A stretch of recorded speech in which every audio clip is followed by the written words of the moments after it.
Good morning. Today's Parsha Sazria. We're going to learn a mitzvah of this Parsha. This is called Brit Milah. It's a mitzvah that is being fulfilled every second. Beginning with our Parsha, we find a very short expression in the Parsha that speaks that a Jew has to do a bris when he was born. It says like this, and on the 8th day, you should circumcise the orla of his flesh. Over here, we see a commandment of the Torah to make a bris. Even so that Avraham Avinu was already told to do a bris when God told him to do his bris, you and your children after you for generations forever. Still, we don't do a bris because Hashem said to Avraham Avinu. We do a bris because in our parsha, Hashem tells us to do a bris. The Brit Milah that we do is because Hashem told us on Mount Sinai, written in our parsha today. Not because Hashem said to Avraham Avinu, because that was before Matan Torah. If Matan Torah, God forbid, wouldn't happen, then we would have to do it because Hashem said to Avraham Avinu. But on Matan Torah, we got the mitzvah on a much higher level, and that's why we do a bris.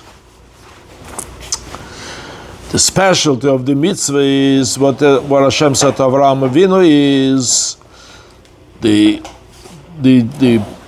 commandment was to a personal person. This is that was told to him in prophecy. Hashem told a personal message.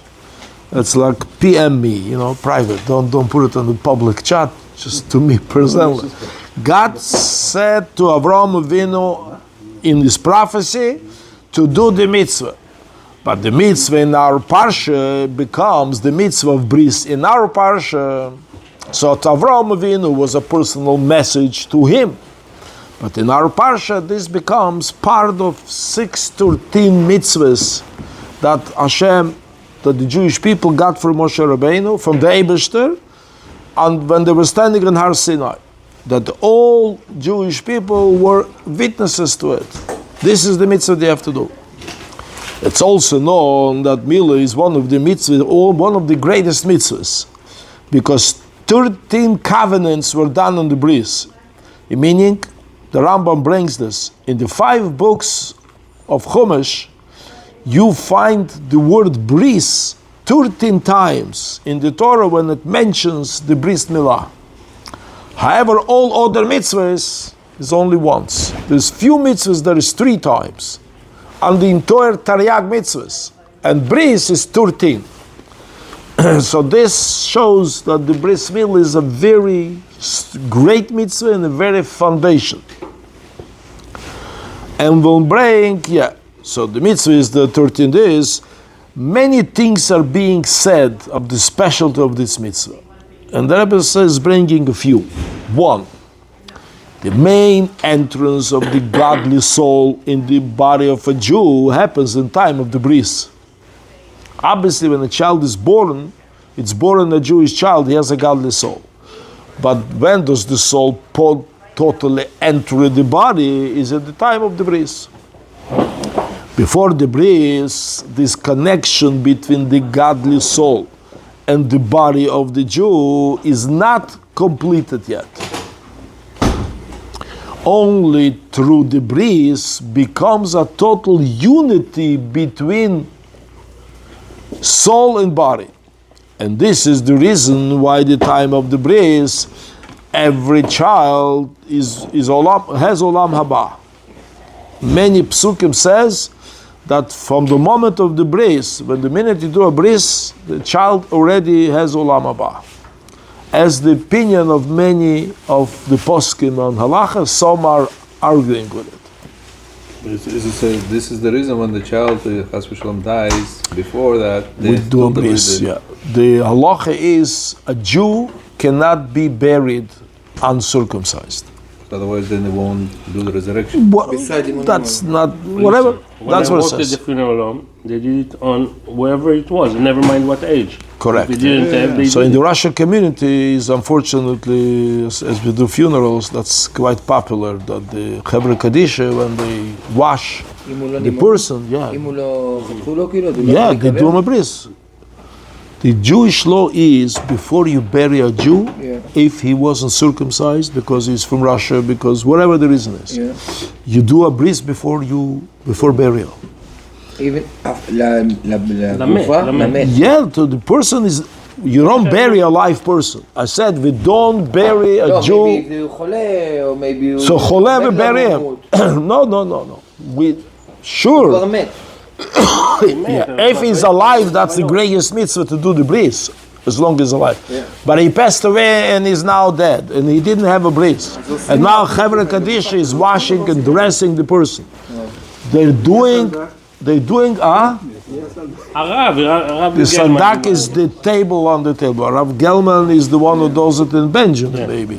But in Moti is doing it in stills. The halacha is you cannot bury, and I usually get a message from the Chevra Kadisha, we did the bris. אז גם תינוק. Also Tinok, and also 85-year-old. The same thing. אז חוץ מינימום. אני הייתי בהלם, אני בהתחלה הייתי בהלם כשראיתי את זה. כאילו, לא צריך. No minimum. You can't bury a Jew without a bris. לא, אבל אם הוא נולד ככה עם הברית, אז כאילו עם No such thing. There's no such a thing. We have to make a bris. A Jew has to be connected with God. אבל נימול. Just one second. I understood your Shiloh. Let me give you an answer before you ask again. Bris Milah is not just an operation. Bris Milah, the main thing is connection with God. How does that happen? That happens when we let the blood come from that place. Therefore, in Jewish law, there is a few items. For instance, a non-Jewish doctor made the bris in the hospital, or not in the hospital. People didn't know. So when they realize that, we have to do hatafat dam brit. We have to, a mohel has to let brit for the connection with God.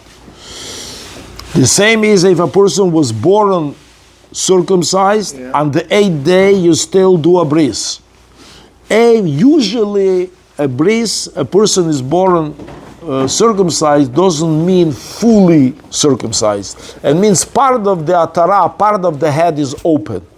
But according to halacha, the whole head has to be open. So even if somebody is born circumcised, some pieces are extras, so that have to be cut. If he is a perfect head of bris, perfect everything is done, we still have to do atafat tam brit, because brit is connection between a Jew and God. And that happens through let at least some blood. Doesn't have to be a lot of blood. You touch it with a knife, and if the white cloth that you put after that, and you don't see any blood, but if you put a white cloth and it has a red stain, means some blood came. That's enough. So now the Rambam writes, so we see bris is something very special. The Rambam writes that one of the reasons why this mitzvah is the purification that it gives to the human being through the bris. How does it purify the Jew? So it says that a bris milah makes the desire, one of the strongest desires of a person, gives him, makes it a little lower, it brings down the fire, and gives the Jew the ability to control his desire. As we know that in the world, this is one of the biggest problems, so to speak, of humanity, that they suffer from it in different ways. The Rambam writes that's one of the specialty of the mitzvah, that it gives a Jew the ability to control his such a fiery desire. The bris also, a second thing is the bris, it's the name, it's a connection, it's a covenant between God and the Jewish people. It's an everlasting sign that is engraved in the body of a Jew, and it brings out this deep connection between God and the Jewish people. The specialty of this mitzvah, a third thing is that this mitzvah is all the time. In other words, like this. I put on film, so I do the mitzvah once a day. Let's say I daven in the film for an hour, so a whole hour I do the mitzvah. After that, I took off the film, I don't do the mitzvah anymore, it's now next day. So in a 24-hour day, the mitzvah of film, I fulfill only 1 hour. And really, I could make the bracha, put on film, I already fulfilled the mitzvah.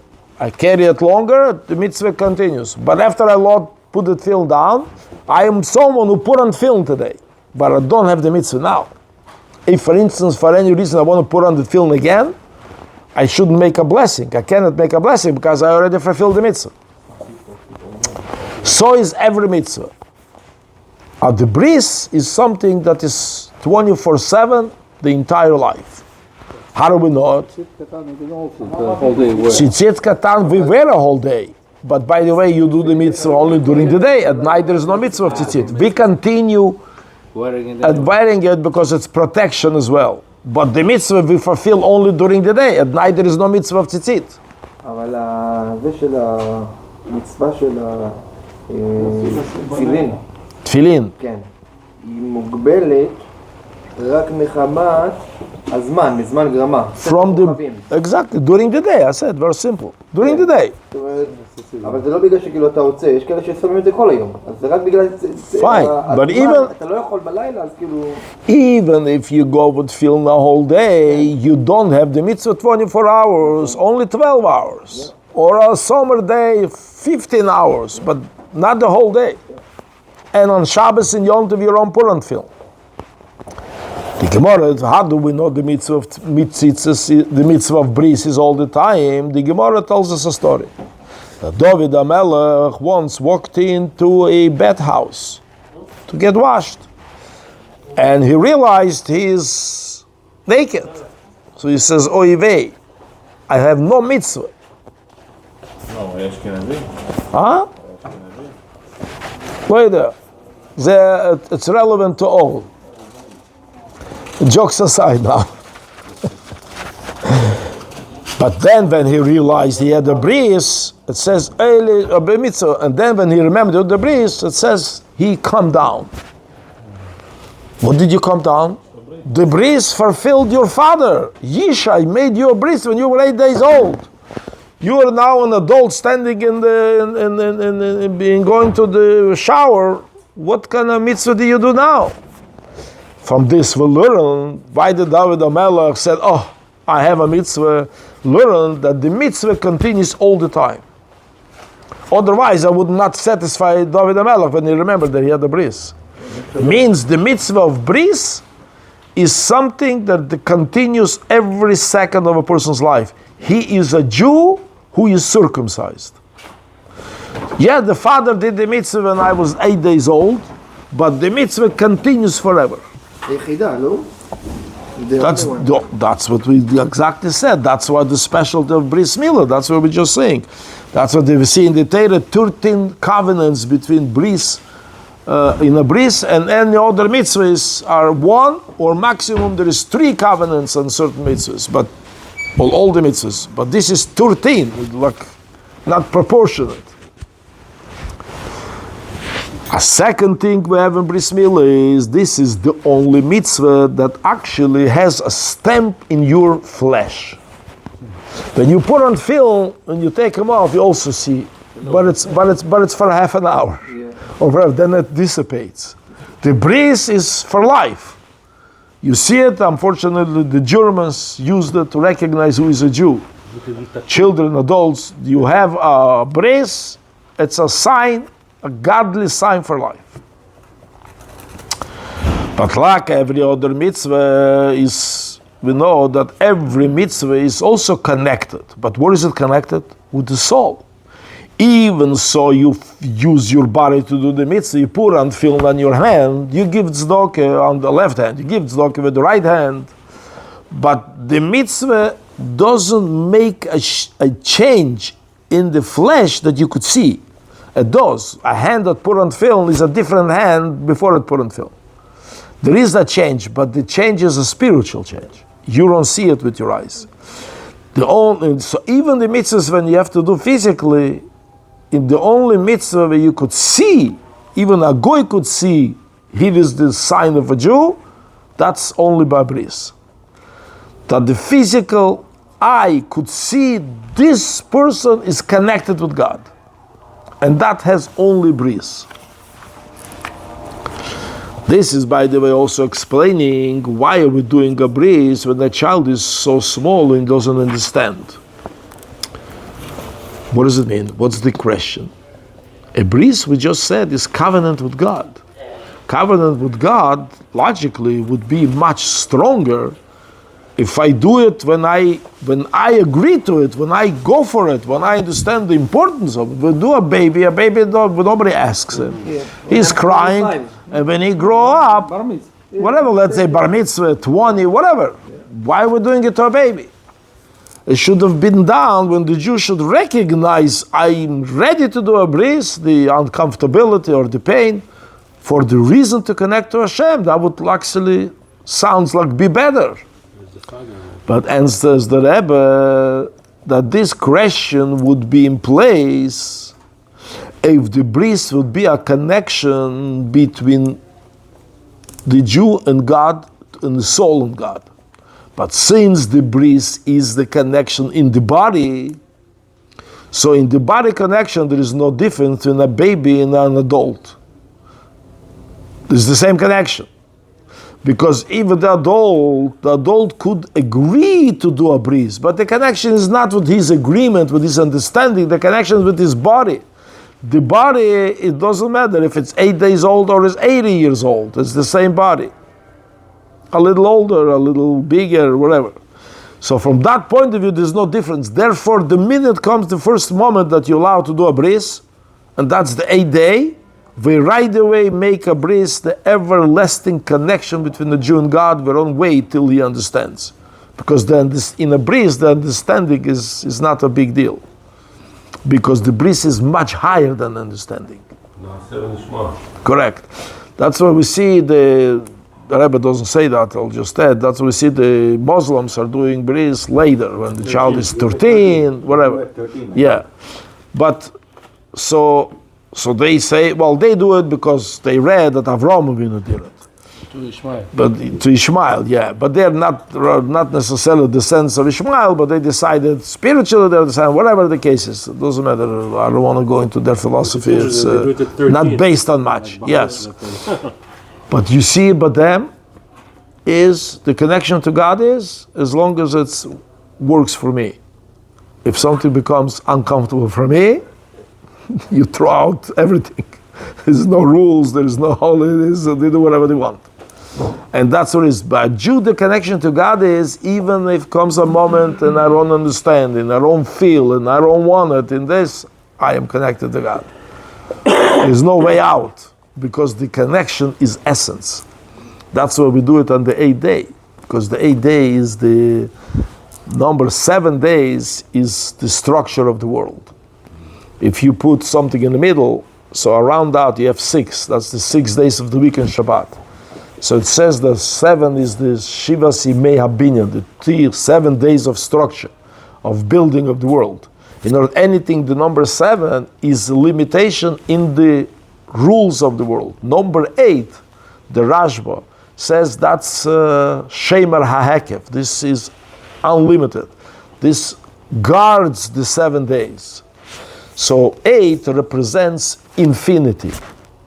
That's why the bris is on the 8th day, because that's when the child steps into the level that you could connect him to Hashem on the level of infinity. That's what the bris of the 8th. How 8 is built. And the halacha is, okay, and the halacha is that if you make a bris before the 8th day, okay, on the 8th day, yeah, 8th day or later, whenever, you have to do a bris again. The bris till the 8th day is not counted. Obviously, if you already cut everything, you're not going to cut again, but you have to let blood, you have to do a toughest dam bris, because the connection to Hashem cannot happen till the 8th day. Why? Because a bris is everlasting, and in 7 days, there is nothing forever. It's all world. The world is temporary. World has limitations. Rabbi, sometimes because of the child has jaundice, as it also happens. Then we learned in the morning today, 6 o'clock here, we learned. When he has jaundice or whatever, we have to push off the bris. The Rambam says we have to push off because you cannot save a soul, God forbid, if he's sick and you lose the child because of the bris, you can bring it back, but you could do a bris later. You could do a bris later, but you can't save a soul. That's also, you push off, yeah. It's not done on the Yeah, but if the grandmother or the grandfather is coming from Israel for the bris, and I'm planning to give him to be Sandik, and he cannot make it on the 8th day, so I have a lot of fights in the community. We have to wait for the grandfather. We can't do that. He's going to be Sandik. So it doesn't matter who will be Sandik. The 8th day has to be the bris. If he's making it, it's great. But if not, it's not honor to the grandfather. It's not honor to the child to push off, even if the father is not here, to push off the bris because the grandfather is coming from Israel and he only got a ticket to be here the 9th day or the 10th day. So we're going to wait. Or they say, you're not allowed. Some people wait, but it's wrong. So what happens is that people say, no, I can't do the bris on Friday. People are running. No, I'm going to do Sunday. People have time. We're going to make a beautiful event. More people will come, and there will be more food and pictures and whatever. We can't do it, and this is not a. I said, it's the 8th day. What do you mean? Somebody did later. If the child is, God forbid, has jaundice or something, then you push it off. Even if Shabbat. Exactly. If the child is healthy, we do Shabbat. Yeah. The only problem with Shabbat is, if because of the breed, it will bring to Chilul Shabbat. Then you have to talk to an experienced rabbi how to deal with it. If the family does a bris and everybody who comes not breaking Shabbat for sure, but many families in ours are even if they are keeping Shabbat, they have relatives who are not, and they cannot ignore the relatives to come to a bris. So it comes to the bris, is it in the house or this? All of a sudden outside there is a whole bunch of cars of parking and going and then, hello, that becomes a problem. But it's not so simple because the 8th day, what's the child's fault that all the relatives are going to break Shabbat? The child's fault, he has to miss the bris. That's what I said. It's a competent rabbi. It's a difficult question to deal with it.